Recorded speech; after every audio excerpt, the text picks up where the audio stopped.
अस्सलाम वालेकुम। Second year commerce business statistics हम यहाँ पे पढ़ रहे हैं और बिजनेस स्टैटिस्टिक का हम चैप्टर नंबर 6 पढ़ रहे हैं। चैप्टर नंबर 6 है प्रोबेबिलिटी थ्योरी। प्रोबेबिलिटी थ्योरी के अंदर हम काइंड्स ऑफ इवेंट्स के बारे में पढ़ रहे हैं और लॉज ऑफ प्रोबेबिलिटी के बारे में पढ़ रहे हैं। इसके अंदर हमने बात करी थी कि 4 मुख्तलिफ किस्म के इवेंट्स होते हैं: mutually exclusive event, not mutually exclusive events, independent events और dependent events. Mutually exclusive events हमने अपने लास्ट लेक्चर में कवर किया था। आज के लेक्चर में हम बात करेंगे नॉट म्यूचुअली एक्सक्लूसिव इवेंट्स के बारे में। इसकी डेफिनेशन यहाँ दी गई है: the two events A and B are said to be not mutually exclusive if there is something common between A and B. आप इसको ज़रा समझ लीजिए। म्यूचुअली एक्सक्लूसिव के अंदर हम बात कर रहे थे कि अगर इवेंट ए जो है वो अकर होता है तो फिर इवेंट बी नहीं होता, ठीक है। यानी कि एक वक्त में एक इवेंट जो है हम उसको देखेंगे होता हुआ। अब नॉट म्यूचुअली एक्सक्लूसिव इवेंट जो है इसके बिल्कुल अपोजिट होता है, यानी कि ये ऐसे दो इवेंट्स होते हैं ए और बी जो कि आपस में एक्सक्लूसिव नहीं होते। वहाँ पे हम कह रहे थे म्यूचुअली एक्सक्लूसिव में कि दोनों के दरमियान, इवेंट ए और इवेंट बी के दरमियान किसी किस्म की कोई चीज़ कॉमन नहीं होती।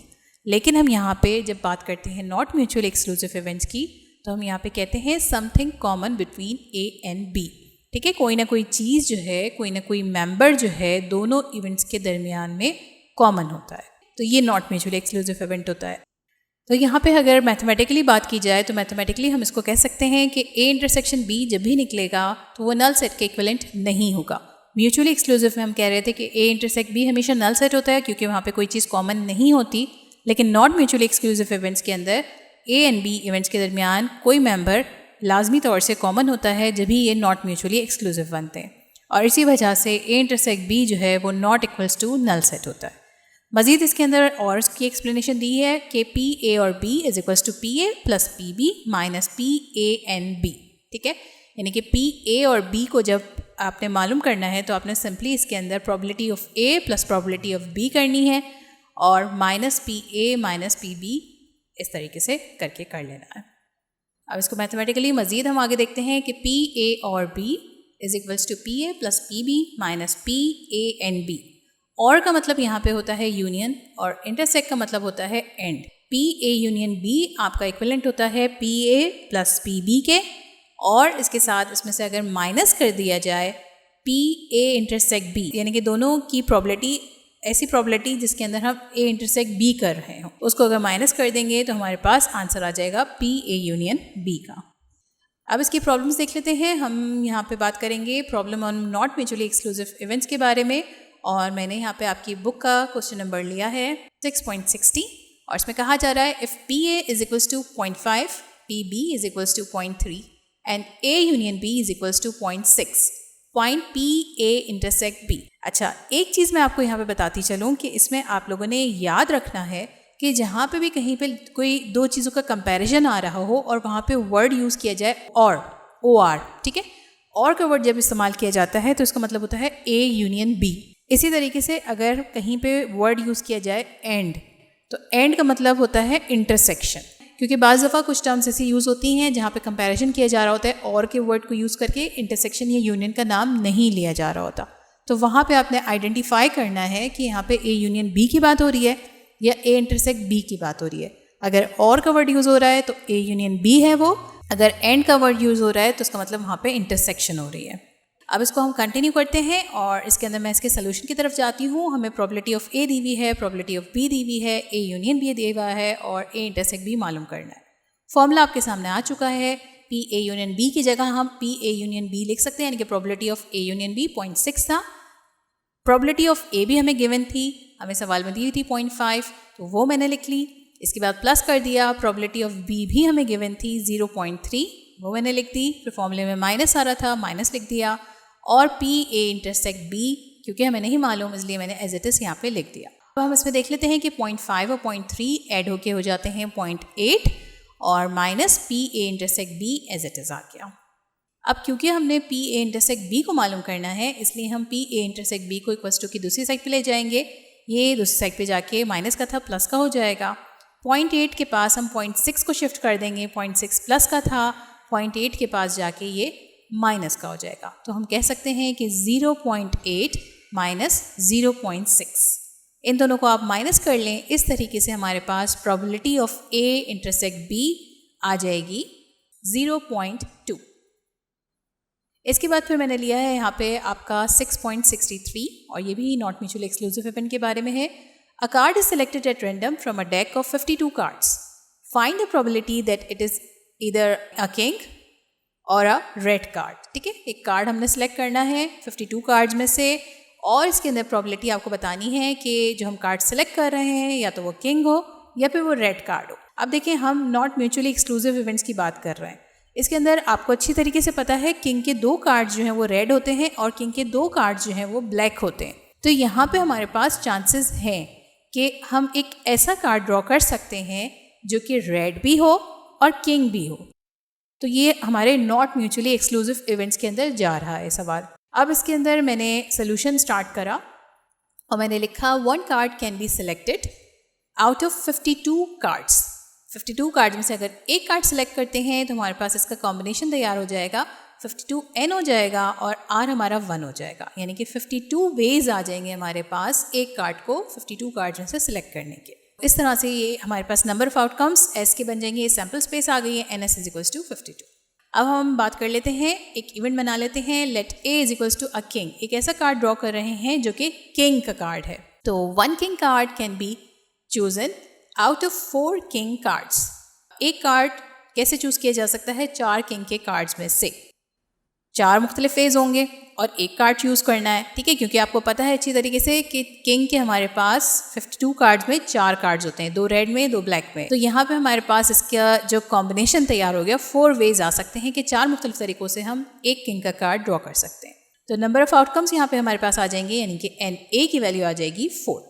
अब इसके अंदर हम देख लेते हैं let B is equals to a red card. हम एक और इवेंट बनाते हैं जिसके अंदर हमने सिलेक्ट करना है एक red card. 1 red card can be chosen out of 26 cards. अब वो उसके कितने तरीके हो सकते हैं? हमने 26 कार्ड्स किस तरह से लिए कि हमारे पास टोटल 52 कार्ड्स होते हैं, आधे ब्लैक होते हैं आधे रेड होते हैं, यानी कि 26 ब्लैक होते हैं 26 रेड होते हैं। एक कार्ड सेलेक्ट करना है, इसका मतलब 26 डिफरेंट वेज हो सकते हैं इन कार्ड्स को सिलेक्ट करने के। ठीक है, तो ये चीज़ आ गई हमारे पास। अब हम इसमें कह सकते हैं then number of outcomes in B is equals to NB equals to 26।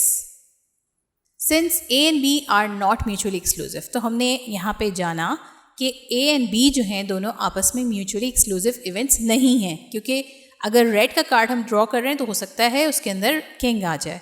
हम अगर किंग का कार्ड ड्रॉ कर रहे हैं तो उसके अंदर चांसेस हैं कि वो रेड आ जाए। ठीक है, तो ये दोनों आपस में किसी भी तरीके से एक्सक्लूसिव इवेंट्स नहीं हुए। तो हमने इसको सॉल्व करना है अपने नॉट म्यूचुअली एक्सक्लूसिव इवेंट्स वाले फॉर्मूले से, यानी कि PA union B is equals to PA plus PB minus PA intersect B। PA और PB मालूम करने का तरीक़ाकार वैसे ही है जैसे हम पीछे करते चले आ रहे हैं। प्रोबेबिलिटी ऑफ A के लिए हम मालूम करेंगे NA अपॉन NS। NA हमने देखा था 4 किंग के कार्ड्स थे, तो हमारे पास नंबर ऑफ आउटकम्स आ गए थे 4 और सैम्पल स्पेस हमारे पास टोटल 52 कार्ड्स की है। इन दोनों को रख दिया 4/52 और इस तरीके से इन दोनों को कैंसिल कर देंगे। हमारे पास आंसर आ जाएगा प्रोबेबिलिटी ऑफ A का 1/13। ठीक है, सेम इसी तरीके से हमने प्रोबेबिलिटी ऑफ B भी मालूम करनी है। प्रोबेबिलिटी ऑफ B के लिए सेम वही काम करेंगे, हम NB/NS कर देंगे और NB हमने देखा था भी हमारे पास आई थी 26, क्योंकि रेड कार्ड्स 26 होते हैं, इसलिए NB की जगह मैं यहाँ पे लिख दूंगी 26 और NS मुझे पता है कि 52 कार्ड्स होते हैं, तो उसकी सैम्पल स्पेस का नंबर ऑफ आउटकम्स थे 52। तो 26/52 को आपस में कैंसिल कर दिया जाएगा और इस तरीके से हमारे पास जो प्रोबेबिलिटी ऑफ B है, यानी कि कितने रेड कार्ड्स ड्रॉ किए जा सकते हैं, इसकी प्रोबेबिलिटी हमारे पास आ गई 1/2। अब हम A इंटरसेक्ट B को मालूम कर सकते हैं। यहाँ पे A intersect B shows that the card selected is king और रेड। A इंटरसेक्ट B जो है ये टर्म हमें बता रही है कि इसमें से हमने कोई कार्ड सेलेक्ट करना है जो कि किंग भी हो और रेड भी हो। ठीक है, दोनों को हमने कॉमन तलाश करना है। Therefore number of outcomes in A intersect B is equals to A and A intersect B हो जाएगा। A इंटरसेक्ट B को अगर हम बात करें तो हमारे पास 2 किंग के कार्ड्स होते हैं और 2 ही रेड के कार्ड्स भी हो सकते हैं वो। ठीक है, हमने वो किंग के कार्ड्स हटा दिए जो कि ब्लैक में आ रहे हैं, हमने किंग के वो कार्ड्स रखे जो कि रेड के अंदर आ रहे हैं। तो रेड के अंदर 2 किंग के कार्ड्स आ रहे हैं, इसी तरीके से 2 रेड के कार्ड्स भी होंगे जिसमें से हमने एक कार्ड ड्रॉ करना है। तो ये हमने कॉमन टर्म निकाल ली। तो ये इस तरीके से हमारे पास 2 वेज आ सकते हैं। देन हम ये कह सकते हैं P A intersect B is equals to n A intersect B. ये हमने ए इंटरसेक्ट बी के नंबर ऑफ आउटकम्स रखे और इसको हम डिवाइड कर देंगे सैम्पल स्पेस के नंबर ऑफ आउटकम्स से, यानी कि हमारे पास जो आया था ए इंटरसेक्ट बी का number of outcome 2 divided by 52 कर दिया, और इस तरह से हमारे पास probability of A intersect B आ गई 1/26। फॉर्मूला मैंने यहाँ पे दोबारा लिख लिया है। हमारे पास पी ए, पी बी और पी ए इंटरसेक्ट बी तमाम वैल्यूज़ आ चुकी हैं। मैंने सिंपली इनके अंदर रखना है। पी ए हमारे पास आई थी 1/13, तो वो मैंने सबसे पहले लिख ली। इसके बाद हमारे पास फॉर्मूले में दी हुई है प्लस की साइन, तो मैंने यहाँ पे प्लस की साइन लिख ली। फिर नेक्स्ट हमारे पास थी पी बी यानी कि 1/2 minus P A intersect B लिखना है हमने यहाँ पे। पी ए इंटरसेक्ट बी आया था हमारे पास 1/26। यहाँ पे मैंने एलसीएम ले लिया है 1/13 प्लस 1/2 का, और इस तरह से मेरे पास 1/13 और प्लस 1/2 का आंसर आ जाएगा 15/26 माइनस 1/26 एज इट इज़ लिख लिया। फिर इन दोनों का भी एलसीएम ले लेंगे, डिनोमिनेटर सेम है, 14/26 आ जाएगा। पी ए यूनियन बी, इन दोनों को जब आप कैंसिल कर देंगे 14/26 हमारे पास आंसर बन जाएगा इसका 7/13। उम्मीद है लेक्चर भी आपको अच्छी तरीके से समझ आया होगा, और नॉट म्यूचुअली एक्सक्लूसिव इवेंट्स के हवाले से किसी भी किस्म का आपको कोई सवाल है तो आप हमसे फेसबुक, इंस्टाग्राम या इस ईमेल एड्रेस पे कांटेक्ट कर सकते हैं। और वीडियो पसंद आई तो इस वीडियो को लाइक ज़रूर करें, हमारे चैनल को सब्सक्राइब ज़रूर करें। अल्लाह हाफ़िज़।